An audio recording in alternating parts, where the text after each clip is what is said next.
Good morning and welcome to the Core Connection. I'm Mira Rubin, and today's topic is the bully in your brain. Um, so many of us have this voice in our head that is always telling us terrible things about ourselves, making us question our motives and our capacities, our capabilities, and we're going to get to talk about that today. So before we get started, let's just take a minute or two to get present. Let's take a deep breath in through your nose and hold it. And imagine clean, crisp oxygen just flooding your lungs, flowing into your bloodstream, nourishing every cell, every organ, filling you with vital life energy. And as you exhale, exhale any tension, any stress, any fatigue. And now let's take another deep breath in through your nose and hold it. This time, imagine brilliant bright light lighting you up from the inside out, energizing, electrifying every molecule, every electron, and lighting your cells up. And as you exhale, exhale any remaining fatigue, negativity, toxicity. And now let's just gently press our palms together and really softly rub your fingers against your palms. Feel the tingling and the tickling sensation and bring yourselves present right here, right now. Good morning, Robert. Wonderful to have you here with us. And welcome to everybody else who's joining us. Hello, Suzanne. Great to have you here. So we're talking about the bully in your brain. That it's that voice in our heads that tells us that we're not good enough or makes us question, that brings us back into negative patterns, that keeps us small, that tells us that we can't. And we have this sort of internal perpetual conversation, some of us, that it that voice, if we recognize it as a bully, then we can maybe find a way to dismiss it more readily, right? That we don't have to pay attention. It's not you. That voice is like old patterns, old messages that are really there trying to bully you. And so uh, what do you do with the bully? You don't play with them, that's for sure, right? And what we don't, when we recognize that voice. Hello, Irma, welcome. When we recognize that voice as a bully, I think it gives us permission to not take it so seriously, right? That we can then say, oh, that's just the bully, and we can dismiss it rather than paying it heed as if it is has some kind of wisdom or knowledge or understanding that is worth listening to. Uh, so when we hear these voices, I think that we might tend to listen as if it was worthy of our attention.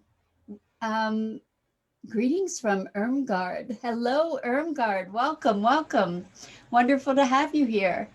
So we're talking about the bully in our brain and how bullies, there are a couple ways to deal with bullies. Um, and let's see, Suzanne says it's like a default setting and I constantly have to correct it. Yes, thank you for that. So it is a default setting, and it's kind of relentless, right? That bully voice. The thing is that when we identify it as a bully, then we don't have to listen to it anymore. I think. I mean, I that's what I've witnessed, is that it loses its power because we're just saying, hey, you know, you're just a bully. You're just here to bully me, and guess what? I'm not I'm not going to pay attention to it. I'm not going to give energy to that that bully, that voice, that pattern. And in fact, you could use the bully voice against it by recognizing that when you hear that bully voice, it's trying to keep you small. So there's some way that it's threatened. Um, it's threatened, and therefore it's asserting itself to try and keep you in line.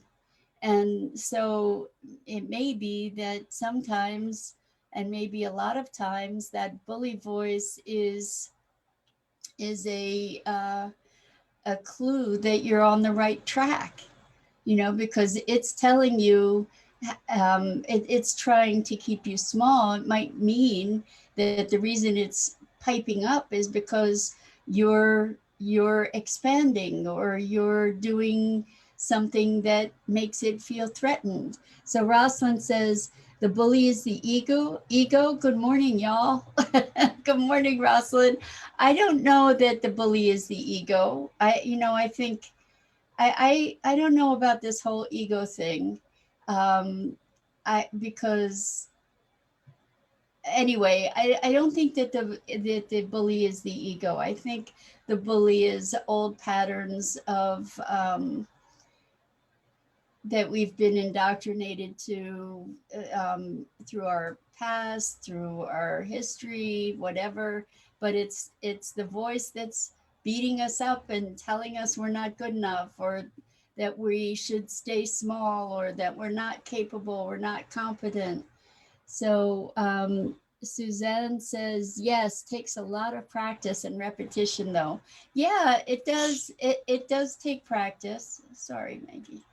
Maggie's eyes are rolled back, enjoying her head massage. Yes, she was biting me earlier this morning, so now she's chilling out. She's very, very moody. Um, anyway, she loves her head being petted, and her neck as well. She really knows how to enjoy it, right? It's so funny. Um, anyway, so I think when we this bully voice, it can be when does it show up? You know, if we listen to, or we notice when that bully voice shows up, we might we can take a clue about how to deal with it. Because when we are expanding beyond our habits, our past, our limitations, when our previous limitations or limits, when we're going, expanding and growing, then is that when the bully voice shows up? Because if it is, then what's the bully voice trying to do? It's trying to keep you stuck. It's trying to keep you in the same confines that you have been, right? It's trying to uh, stop you from growing and changing. So we can take the signal that this bully voice is showing up maybe when we're on the verge of growth. And if we can recognize it as a signal of growth, or the potential for growth, then we can defuse the bully, right? And the thing is that a bully is a bully. A bully is not truth, right? And what do bullies do? They try to make themselves bigger to make you smaller, right? And so that's what's happening with this bully voice. So as we notice it, as we pay attention and we recognize it as a bully, then we get to choose We get to choose the growth that we're facing instead, or we get to realize that the true message is probably pretty much the opposite of what the bully's telling us. So I'm wondering if that mechanism is helpful to you. If if you can think if you think of the voice as a bully instead of internalizing all those doubts, just recognize that it's a bully, that it's not you, it's just this bully voice, then you can maybe give yourself greater freedom more easily from that voice. So Irma says, yes, it gets very loud, specifically when I confront it at first. I'm finding very helpful to have good support system that reminds me to break the patterns. That's awesome. Yeah. So when the bully voice, if you challenge it, it's probably going to get even more bullying. Good morning, Tammy. And Maggie says hi.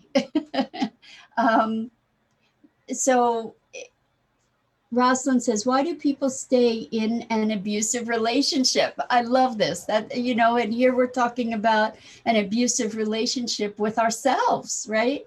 Is there a sense of safety? And so the bully in the brain is sort of the safety net. But in reality, the bully's uncomfortable with change and uncertainty. Exactly, Rosalind. I agree 100%. The bully is uncomfortable with change and uncertainty. And so it starts giving us all these messages and telling us things that make us want to stay small. And I love your question. Why do people stay in an abusive relationship? Here we're talking about our relationship with ourselves, and we have this inner bully that we allow to abuse us and diminish us and criticize us all the time. What's up with that? So we get to put that bully in its place, and that place is far away over there. You know, like we don't have to be subject to the bully. And I agree with you that the bully is threatened by change and uncertainty. And an interesting point that you make is the sense of safety that the bully provides. You know, it's trying to keep us where in a place we know, in a place that's familiar, even if it's not pleasant. So, hello, Abdul Fattah, welcome. So good to have you here. So, we're talking about the bully in the brain and the inner dialogue that tortures us ongoingly, and that we give way too much attention to. And as we recognize it as a bully, maybe we can free ourselves from it, you know, and as we hear it, we can say, oh, you're just the bully, and I don't play with bullies. You know, we can just make that choice. We don't play with bullies. So uh, I think that it's all perspective. We have the ability to shift our state of being based on our thoughts and our interpretations of things. And when we recognize this voice, instead of just listening to it, when we can define it or characterize it as a bully, for instance, then it changes our relationship to that voice. Something that simple, right? So we were talking, we talk a lot about definitions of things. Yesterday, we were talking about wealth and how do we define wealth? And by shifting our definition, we shift our experience. And so it is with this voice in our heads. that is there to keep us maybe in the illusion of safety, but to keep us stuck. So Suzanne says, when the bully starts, it's so easy to go down the rabbit hole. One doubt leads to the next. That's something I have to work on. Well, the sooner you recognize it as a bully, then the sooner you can stop listening to it. Because the once the bully hooks you, you know, you're going to go, it's going to just keep going until you're incapacitated, right? It just will knock you down and take all the wind out of your sails. That's kind of its objective. So the sooner we recognize it as a bully, the sooner we can stop listening to that whole conversation, right? We don't have to give it our attention anymore, hopefully. That the key, I think, is recognizing that it's the bully, and then going from there. You know, if we don't recognize it as the bully, we get hooked in and we listen to that voice. And like you said, Suzanne, you go down the rabbit hole. And what we want to do is catch it early enough, or at any point, when any point where you catch it, it's like, oh my gosh, I'm playing with the bully again. I don't think I want to play with the bully. And you don't have to, right? When you get to walk away. So, but because the bully is going to, you know, it's going to be pretty persistent, and till you just recognize it more and more quickly and stop playing with it. And then it's going to eventually quiet down. As Irma said, initially, it's probably going to talk louder and try to be more convincing. But and the reason the bully has so much power is because it knows your weaknesses, right? It knows your triggers, it knows your soft spots. But you don't have to listen to it. You don't have to pay attention. And um, you get to actively put that bully in its place. And yeah, so we'll have this inner dialogue, you know, we're talking to ourselves about this, you know, this conversation. But the thing is that instead of getting engaged in that conversation, you get to tell the bully, you know what? I don't have to listen to you. I don't have to listen to you. You're just a bully. And it might even help.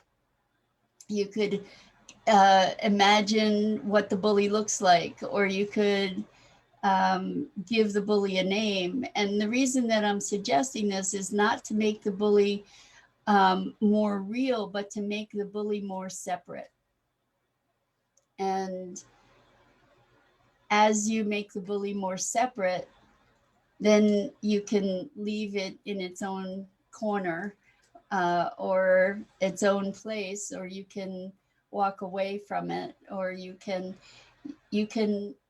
silence it. You could even, if you wanted to, maybe you could um, put tape over its mouth or something. We get to play with these images. And the other thing you could do that really will help to diffuse the bully is change the bully's voice to something really comical, like a cartoon character. And if you change its voice, it makes it a whole lot harder to take it seriously, right? So, Robert says, yes, I believe that the bully on the inside is exactly like the bully on the outside. Once you confront it, it fades away. Exactly. So the the the way to deal with a bully is to confront the bully. And here we don't have to fight the bully. We can just walk away. You know, we you can change its voice. You can make it look ridiculous. You could maybe make it into a cartoon animal or something, so that you don't have to take it seriously. You could add maybe a funny music track onto the soundtrack from the bully. But the idea is that as we recognize that, not owning it, not taking ownership of it as ourselves, because it's not yourself. It's not who you are. It's a voice in your head, and that voice doesn't deserve your attention. It just doesn't deserve your attention, and it certainly doesn't deserve you following what it says or getting aligned with or enrolled in what it says. So Irma says, sometimes I have the feelings I'll miss it. How crazy is that? Okay, so I that goes back to the question, why do we stay in an abusive relationship? I'm sure that you when the bully finally fades away, Irma, I don't think you'll miss it. I really don't. I think that um, maybe there's uh, yeah. I mean, I'm curious. I'm curious about that. Why would you miss somebody telling you you suck? I mean, like, why would you miss somebody um, beating up on you verbally and emotionally, right? I don't think you would. I think when you get to the place where it's gone, you're so much more healthy and whole that and confident that you won't even be thinking about the bully. It'll just be gone. So, and in fact, like I can say I used to have, yay, Irma says yay. No, I don't think you'll miss the bully. Um, it's interesting. Uh, I, I used to have a heavy, heavy, heavy duty bully in my brain for a good portion of my life. And I can say that it's a rare, thankfully rare occasion that it comes back, and I am able to identify it and say, okay, I don't really need to participate in this conversation. So Robert says, yeah, that's an interesting approach. Attachment, maybe. um, Well, so I think that the thing about the bully in the brain is that it is all about attachment to the way things are. Like the intention of the bully is to keep us stuck, or to keep us from changing, from growing, from evolving, and that that maybe there's so this is interesting. I've had people show up for sessions with the core connection work that I do, that and they say, I'm just scared. I'm scared. And when we look at why they're scared, it's because they're afraid that they will lose themselves somehow in breaking through a certain pattern. They're believing that that pattern of behavior is who they are. And when that pattern of behavior is gone, there's a concern that they won't know who they are anymore. And that every time on the other side of the session, it's like, how are you about being afraid of, like, are you still you? And they're like, I'm more me. I'm more me. When we let go of these things that constrain us and keep us small, when we let go of those things, we are more capable of being more fully expressed, right? So there's uh, a greater experience of expression and authenticity, and a relief, actually, to be on the other side of that limitation. It's not a loss of identity. It's actually coming closer to who you really are. So Dido says, I read something about trauma bonding in abusive relationships, where there are lots of reasons why people stay, danger, etc. But one is that you can develop an addiction to making the bully happy, at least for a while. And when that happens, you get relief and a dopamine hit. Then the cycle starts again. Wow, that's intense. That's intense. And actually, we can look at a lot of behaviors, people pleasing type behaviors, when we're doing everything we can to try and please our abuser, our torturer.